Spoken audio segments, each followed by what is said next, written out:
Welcome to your quick and simple guide to understanding stocks, designed for young professionals like you. If you've ever wondered how to grow your wealth or take control of your finances, you're in the right place.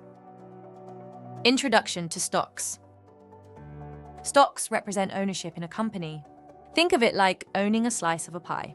That slice is your share of the company. If the company grows and profits, the value of your slice increases. But if the company struggles, your investment could shrink. It's as simple as that.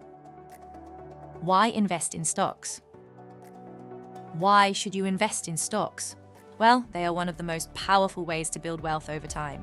Whether you're saving for retirement, buying your dream home, or achieving financial freedom, stocks can help you get there if you understand the basics. High risk, high reward. But stocks aren't without risk. They're like planting an exotic fruit tree. It can thrive in the right conditions, but it needs patience and care. If you're prepared for ups and downs, stocks could be a great tool for you. How stocks work. Here's how stocks work. Companies sell shares to raise money for growth. As a shareholder, you benefit if the company grows in value or shares profits with dividends. Simple, right?